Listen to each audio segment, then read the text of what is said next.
Hello students, how are you all? Hope all of you are fine. So today we will discuss about our new chapter number 8, how do organisms reproduce, which is on page number 127. Let's start now. How do organisms reproduce? Organism reproduce कैसे करते हैं, reproduction क्या होता है, आज हम इस chapter में पढ़ने जाएंगे। तो हम देखते हैं कि हमने हमारे आगे वाले चैप्टर्स में पढ़ा है कि लाइफ प्रोसेस बहुत ज़्यादा इंपॉर्टेंट होती है और लाइफ प्रोसेस किस तरह से होती है ये भी हमने पढ़ा है। रिप्रोडक्शन एक बहुत ही इनिशियल प्रोसेस है लाइफ के लिए।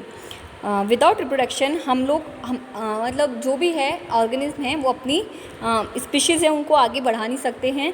और रिप्रोडक्शन बहुत ज़्यादा इंपॉर्टेंट है, जैसे कि लाइफ प्रोसेस में हमने पढ़ा था न्यूट्रिशन, रेस्पिरेशन, एक्सेशन भी इंपॉर्टेंट है, उसी तरह रिप्रोडक्शन बहुत ज़्यादा ज़रूरी है। अगर रिप्रोडक्शन नहीं होगा तो सोचो पॉपुलेशन है जो ऑर्गेनिज्म की वो सारी की सारी क्या होगी, बढ़ नहीं पाएगी। तो रिप्रोडक्शन एक इनिशियल प्रोसेस है जो कि बहुत ज़रूरी होती है। इसके लिए बहुत सारी एनर्जी की ज़रूरत होती है जो कि हमने और अदर जो भी लाइफ प्रोसेसिंग में जो हमने पढ़ी थी तो उसके अंदर हमने देखा था जिस तरह से और अलग अलग टाइप के जो भी रेस्पिरेशन, एक्सेशन, न्यूट्रिशन के से जो भी हमें एटीपी वगैरह मिलता है उस एटीपी का यूज़ करके, उस हाई एनर्जी का यूज़ करके रिप्रोडक्शन भी किया जाता है। तो रिप्रोडक्शन क्यों ज़रूरी है, रिप्रोडक्शन से होता क्या है? तो रिप्रोडक्शन क्या होता है कि अपने ही जैसे सेम टाइप ऑफ ऑर्गेनिज्म का प्रोड्यूस करना रिप्रोडक्शन होता है। रिप्रोडक्शन क्या होता है कि अपने ही जैसे ऑर्गन को प्रोड्यूस करना रिप्रोडक्शन कहलाता है। तो आज हम पढ़ेंगे 8.1 पर do organism create exact copy of themselves, कि ऑर्गेनिज्म होते हैं वो अपनी जैसी ही एग्जैक्ट कॉपी को कैसे एग्जैक्ट कॉपी देते हैं या फिर अलग कुछ चेंजेस होते हैं। तो हम देखते हैं ऑर्गेनिज्म होते हैं जो क्या होते हैं अपनी बॉडी के अंदर सिमिलर डिज़ाइन में होते हैं। Organism look similar because their body design are same. Organism होते हैं वो बिल्कुल सिमिलर होते हैं अपने बॉडी डिज़ाइन में अपने पेरेंट से। If body design are to be similar the blueprints of this design should be similar. अगर बॉडी के ऑर्गेनिज्म की बॉडी अपनी पेरेंट बॉडी से बिल्कुल सेम है तो इसका मतलब क्या हुआ कि उसके अंदर जो भी ब्लूप्रिंट्स हैं वो भी सेम होंगे, तभी तो उसके अंदर बॉडी की हर एक स्ट्रक्चर भी सेम होगा। तो reproduction is at most basis level in involving making copies of blueprint of body design. तो रिप्रोडक्शन ही एक ऐसी प्रोसेस है जिसके ना बेसिक लेवल पे हम लोग जो भी कॉपीज़ ब्लूप्रिंट की कॉपीज़ बनती है वो उनकी बॉडी डिज़ाइन पर डिपेंड करती है। अब हमने देखा था, हमने लास्ट क्लास में हमारी क्लास में पढ़ चुके हैं हम, वैसे हम और आप पिछली क्लासेस में पढ़ चुके हैं व्हाट इज़ रिप्रोडक्शन, रिप्रोडक्शन कैसे होता है, किस तरह से रिप्रोडक्शन में एक सेल है वो 2 सेल्स में डिवाइड होती हैं और सेल आगे जाके ग्रो करती हैं। कुछ सेल्स होती हैं वो अपनी आइडेंटिकल होती हैं अपनी पेरेंट सेल से और कुछ होती हैं जिनमें वेरिएशंस होते हैं। तो अब हम देखते हैं कि ये वेरिएशंस कैसे होते हैं या फिर जो भी आइडेंटिकल कॉपीज़ बनती है तो वो कैसे बनती हैं। तो हम देखते हैं, हमने पढ़ा था 9th क्लास में भी क्रोमोसोम्स के बारे में। क्रोमोसोम्स क्या होते हैं? क्रोमोसोम्स होते हैं वो एक सेल होती है, सेल के अंदर सेल है हमारी, जो भी सेल होती है सेल के अंदर जो न्यूक्लियस होता है ये हमारी एक सेल है। सेल के अंदर जो न्यूक्लियस है इसके अंदर न्यूक्लियस के अंदर जो भी मटेरियल होता है, जेनेटिक मटेरियल होता है, इसे हम क्रोमोसोम्स कहते हैं। तो क्रोमोसोम्स क्या होता है? क्रोमोसोम्स इन्फॉर्मेशन कंटेन करता है जो कि पेरेंट सेल के अंदर या फिर पेरेंट से जो भी इन्फॉर्मेशन होती है, जो भी जीन्स आते हैं वो सारे के सारे कैरेक्टर्स होते हैं। वो सारे कैरेक्टर्स कौन रखते हैं? क्रोमोसोम्स रखते हैं। और यही क्रोमोसोम्स आगे जाके न्यू सेल्स के अंदर या फिर न्यू ऑर्गेनिज्म के अंदर यही क्रोमोसोम्स अपने पेरेंट्स की कैरेक्टर्स को लेके आते हैं। तो हम पढ़ते हैं कि chromosomes in the nucleus of cell contain information for inheritance to feature from parent to next generation in the form of DNA deoxyribonucleic acid molecules। तो हम देखते हैं कि क्रोमोसोम्स होते हैं वो क्या करते हैं, सेल के अंदर कंटेन करते हैं इन्फॉर्मेशन को जो कि इनहेरिटेंस होने वाली, जो कि नेक्स्ट जनरेशन में जाने वाली, पेरेंट्स से जो नेक्स्ट जनरेशन आने वाली है उसके अंदर DNA मॉलिक्यूल्स की फॉर्म में जाता है। तो DNA क्या होता है? इसका मतलब जो क्रोमोसोम्स होते हैं इसमें DNA ही होता है। DNA क्या है? DNA एक जेनेटिक मटीरियल है। जिसको हम डीऑक्सीराइबोन्यूक्लिक एसिड कहते हैं। देखिए इसकी फुल फॉर्म डीऑक्सीराइबोन्यूक्लिक एसिड है, बहुत इंपॉर्टेंट है, प्लीज़ आप इसे लर्न कर लें। क्वेश्चन भी बन सकता है, 1 मार्क का क्वेश्चन हो सकता है कि व्हाट इज़ डीएनए या फुल फॉर्म और डीएनए। तो डीएनए डीऑक्सीराइबोन्यूक्लिक एसिड, तो यही क्या होता है, यही जेनेटिक मटीरियल होता है, कैरेक्टर्स होता है, इनको कैरी करता है और इसके ऊपर जो जीन्स होते हैं वही क्या होते हैं, नेक्स्ट जनरेशन में जो भी न्यू जनरेशन आती है उसके अंदर हमारे जो भी कैरेक्टर्स होते हैं ऑर्गेनिज्म के, न्यू ऑर्गेनिज्म के जो भी कैरेक्टर्स होते हैं वो डिफाइन करते हैं कौन, डीएनए ही। The DNA in the cell nucleus in information source for making proteins. अब जो डीएनए होता है ये सेल न्यूक्लियस के अंदर प्रेजेंट होता है और यही क्या करता है, यही इंफॉर्मेशन को रखता है और यही क्या होता है, प्रोटीन बनाता है। अब देखेंगे हम, ये डीएनए है, डीएनए से क्या होता है, आरएनए बनता है, डीएनए होता है ये आरएनए बनाता है और आरएनए से क्या बनता है, प्रोटीन, और ये प्रोटीन ही क्या होता है, हमारी बॉडी की डिज़ाइन बनाता है। ठीक है, सेल के अंदर न्यूक्लियस, न्यूक्लियस के अंदर क्रोमोसोम्स, क्रोमोसोम्स के ऊपर जीन्स या फिर डीएनए होते हैं, डीएनए स्ट्रैंड होते हैं, क्रोमोसोम के अंदर डीएनए होते हैं। डीएनए से क्या बनता है, डीएनए पहले तो क्या करते हैं, आरएनए बनाते हैं, आरएनए प्रोटीन बनाते हैं, प्रोटीन से क्या होता है, बॉडी की डिज़ाइन बनती है। अब जो डीएनए मॉलिक्यूल्स हैं ये क्या करते हैं, इन्फॉर्मेशन रखते हैं, ठीक है ना।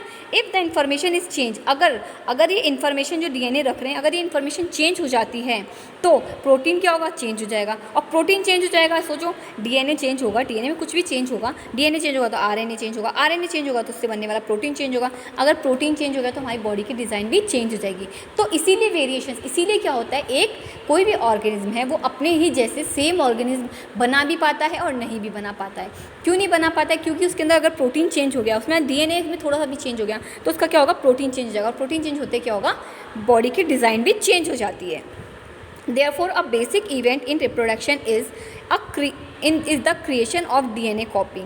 तो यानी कि बेसिक इवेंट रिप्रोडक्शन का क्या है कि डीएनए की कॉपी का क्रिएशन, यानी डीएनए है जो अपना पहले तो क्या करता है, क्रिएशन करता है अपनी जैसी दूसरी कॉपीज़ बनाता है, जिसे हम डीएनए रेप्लिकेशन कहते हैं। डीएनए है, एक डीएनए का स्ट्रैंड है, ये एक डीएनए का स्ट्रैंड है, तो ये क्या करता है, अपनी ही जैसी सेम कॉपी बना लेता है, जिसे हम क्या कहते हैं, डीएनए रेप्लिकेशन कहते हैं। और ये डीएनए होते हैं, इनके अंदर क्या होता है, ये थोड़ा सा एक दूसरे से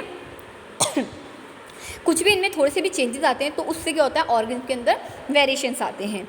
sales use chemical reaction to build copies of their DNA. अब सेल होती है, सेल के अंदर क्या होते हैं, बहुत अलग अलग तरह के केमिकल रिएक्शंस होती हैं और ये रिएक्शंस ही क्या करते हैं, इन कॉपीज़ के अंदर चेंजेस लेके आती हैं। इन कॉपी के अंदर चेंजेस होती है और चेंजेस होने के कारण ही ये एक डीएनए दूसरे डीएनए से बिल्कुल अलग हो जाता है या थोड़ा बहुत चेंज हो जाता है। This create 2 copy of DNA in reproducing cell and they will need to separate from each other। अब सोचिए ये दोनों इसने रेप्लिकेशन हुआ, 2 डीएनए बन गए। अब 2 डीएनए, इस एक से 2 डीएनए बन गए, 2 डीएनए हमने माना ये 2 डीएनए बन गए, ये हो गया। अब इससे 2 सेल्स बनेगी तो एक सेल के अंदर तो ये वाला डीएनए चला जाएगा जो कि ये बना हुआ है, दूसरी सेल के अंदर दूसरा वाला डीएनए चला जाएगा, ठीक है।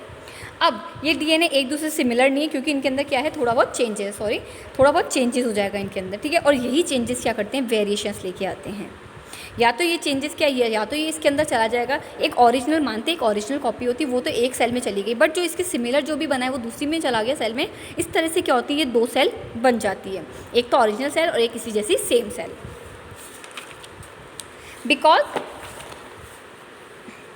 Because the copy push out would not have any organized cellular structure for maintaining life process, therefore DNA copying is accompanied by the creation of additional cellular apparatus and then DNA copy separate each with its own cellular apparatus। Effectively a cell divides to give rise to cells। और यही DNA क्या करता है, जब ये 2 part में divide हो जाता है तो ये डिवीज़न होने के बाद में 2 अलग अलग सेल्स के अंदर चला जाएगा। दिस ऑफकोर्स ये दोनों सेल्स सिमिलर होती है, बट क्या ये एब्सोल्युटली आइडेंटिकल होती है। देखिए हम यहाँ पर 2 चीज़ें समझते हैं, एक तो सिमिलर, एक आइडेंटिकल। सिमिलर मीन इन दोनों में सिमिलरिटीज़ हैं, दोनों में एक सेल है, सेल में न्यूक्लियस है, दोनों में न्यूक्लियस है, दोनों के अंदर क्या है, डीएनए है, जेनेटिक मटेरियल है और डीएनए है, दोनों में है, ठीक है। दोनों में डीएनए, बट ये सिमिलर तो है बट आइडेंटिकल है, यानी कि बिल्कुल सेम डिट्टो एक ही है, नहीं, नो आइडेंटिकल। ये ज़रूरी नहीं है कि वो एब्सोल्युटली आइडेंटिकल हो। क्यों? क्योंकि डीएनए जब अपना रेप्लिकेशन करता है तो इनमें कुछ चेंजेस आ जाते हैं, कुछ वेरिएशंस आ जाते हैं और यही वेरिएशंस आगे जाकर क्या होते हैं, जो भी न्यू ऑर्गेनिज्म होता है उसके अंदर दिखाई देते हैं। अब सोचिए अगर ये वेरिएशन थोड़े बहुत होते हैं, मतलब छोटे अमाउंट में होते हैं, तो ये इजीली नेक्स्ट जो भी न्यू जनरेशन है वो इजीली सर्वाइव कर जाती है। बट अगर ये डीएनए अगर इन डीएनए के अंदर बहुत ज़्यादा डिससिमिलरिटीज़ होती हैं, तो वो न्यू ऑर्गेनिज्म है वो इजीली सर्वाइव नहीं कर पाता है और वो मर जाता है। On the other hand there will be still many other variation in DNA copies that would lead to such a drastic outcomes. कुछ एक होता है, एक तरह से अगर बहुत ज़्यादा ड्रास्टिक वेरिएशंस नहीं होता है तो जो आने वाला जो न्यू ऑर्गेनिज्म है वो इजीली सर्वाइव कर जाता है। अदरवाइज अगर बहुत ज़्यादा वेरिएशन होता है तो वो इजीली सर्वाइव नहीं कर पाता है। The surviving cell are similar to but subtly different from each other. अब वो सिमिलर तो होता है बट इसमें मतलब बिल्कुल बहुत छोटा सा चेंजेस होते हैं उनके अंदर एक दूसरे से।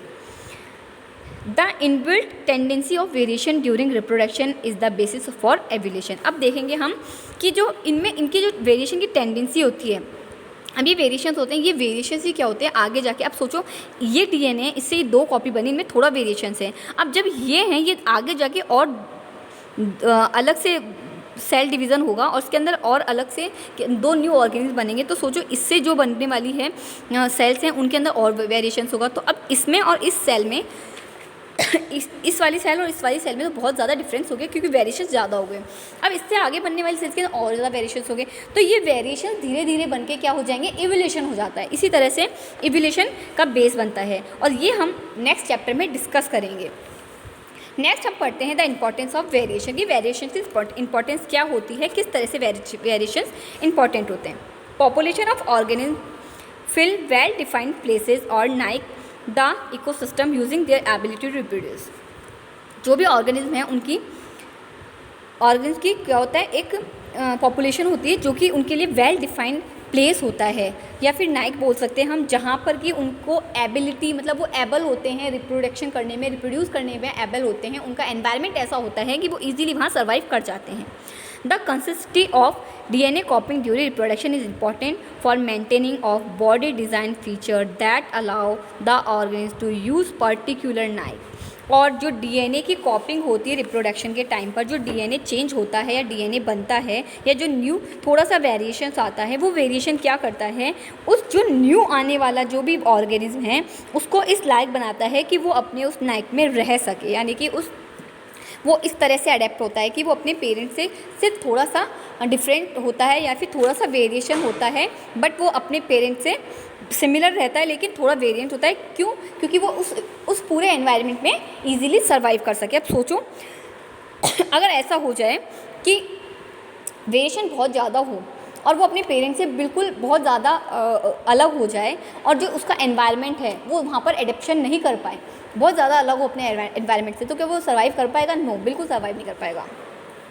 However, Nike can change because the region of beyond the control of organism. Temperature on Earth can grow up, down, water levels and vary. On there could be meteorite hits to think of few examples. अब हम देखते हैं अगर जो organism आ रहा है, अगर वो ऑर्गेनिज्म माना हमने कि जो अपने पेरेंट्स के सेम लाइक एक पॉन्ड है उसके अंदर एक फ़िश रह रहा है, ठीक है, फ़िश रहती है। अब वो फ़िश है वो अपने जो न्यू बॉर्न बेबी होगा या फिर उसका जो भी ऑफस्प्रिंग होगा उसमें थोड़े से वेरिएशंस होंगे, बट वो वेरिएशंस होंगे कि वो इजीली उस पानी में इजीली सर्वाइव कर रहा है। आप सोचेंगे कि अगर वो पानी के अंदर सर्वाइव नहीं कर पा रहा है, यानी उसके अंदर बहुत ज़्यादा वेरिएशंस हो रहे हैं, वो उस पानी के अंदर एडेप्शन कर ही नहीं पा रहा है, तो वो इजीली सर्वाइव करेगा? नहीं कर पाएगा, वो वहाँ मर जाएगा। इसी तरह से टेम्परेचर बहुत ज़्यादा हाई लेवल पे हो गया तो क्या जो आने वाली जनरेशन है वो, तो इसी तरह से क्या होता है, जैसे जैसे टेम्परेचर या एनवायरनमेंट चेंज होता है वैसे वैसे वेरिएशंस भी आने चाहिए। अगर वेरिएशंस नहीं आते हैं तो जो एनवायरनमेंट है उससे ईजीली हम लोग अपना इजीली अपन उसमें एनवायरनमेंट में एडेप्ट नहीं कर पाएंगे और हम लोग सर्वाइव नहीं कर पाएंगे। इसीलिए एनवायरनमेंट में जैसे जैसे चेंजेस होते हैं वैसे वैसे हमारे अंदर या हमारे आने वाली जो जनरेशन्स हैं उनमें भी वेरिएशंस आने चाहिए, अदरवाइज सर्वाइवल बहुत ज़्यादा मुश्किल हो जाएगा।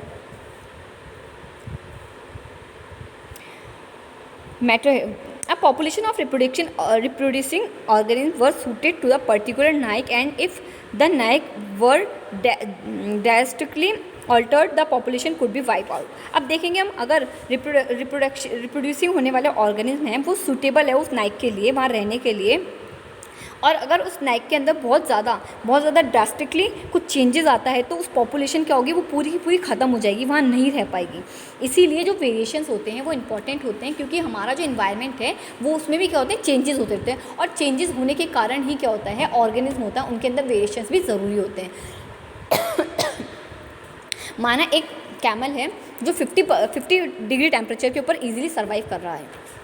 अब उसके डीएनए के अंदर उसके डीएनए से सोचा उससे एक न्यू बॉर्न बेबी बन रहा है। अब उस बेबी के अंदर वही डीएनए आएगा, बट उस डीएनए में थोड़ी सी क्या होगा, चेंजेस होंगे।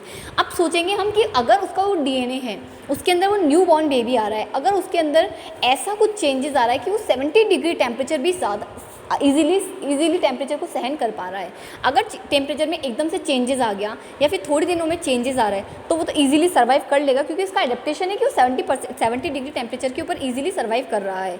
बट उसका पेरेंट तो 50 डिग्री पे ही कर रहा है।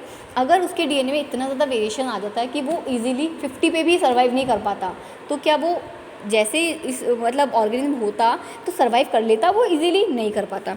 इसीलिए वेरिएशन ज़रूरी हैं। लाइक जो भी हमारा एटमॉस्फेयर है, हमारा जो भी इन्वायरमेंट है, उसको देखते हुए वेरिएशंस बहुत ज़्यादा ज़रूरी हैं। अब हम लोग एक और एग्जांपल लेते हैं कि एक bacteria, if there were a population of bacteria living in temperature waters, अगर एक बैक्टीरिया है जो इजीली वाटर टेम्परेचर पर रह रहा है, and the water temperature were be increase by global warming, और जो टेम्परेचर है वो बहुत ज़्यादा ग्लोबल वार्मिंग से बहुत ज़्यादा बढ़ गया है वाटर का temperature, the most of bacteria would die, तो उसमें क्या होंगे, बहुत सारे बैक्टीरिया डाई हो जाएंगे। क्यों? क्योंकि उनका एडेप्टेशन ही नहीं है कि वो इतना ज़्यादा टेम्परेचर ज़्यादा ले सकें। But the few variant resistant to heat would survive and grow further, लेकिन ऐसे बैक्टीरिया जो वो हीट रेजिस्टेंस हैं वो इजीली वहाँ सर्वाइव करेंगे और ग्रो भी कर जाएंगे। तो variation thus useful for the survival of species overcome. तो वेरिएशन बहुत ज़्यादा इंपॉर्टेंट है हमारे न्यू ऑर्गेनिज्म के सर्वाइवल के लिए। तो आज हम इतना ही पढ़ते हैं। आज हमने चैप्टर नंबर 8 के अंदर पेज नंबर 127 और 128 को पढ़ा है। इसके नीचे क्वेश्चंस दे रखे हैं, what is the importance of DNA copying in reproduction, and second is what is variation beneficial to the species but not necessarily for the individual. तो आपको इन दोनों क्वेश्चन के आंसर्स देने हैं। सो प्लीज़ आप लोग इनको रीड करें, और जो मैंने पढ़ा है वो पढ़ेंगे हम। एक तो वेरिएशन के बारे में और ऑर्गेनिज्म के बारे में कि वो अपने जैसे एग्जैक्ट कॉपी बना पाते हैं कि नहीं बना पाते। ठीक है, थैंक यू सो मच।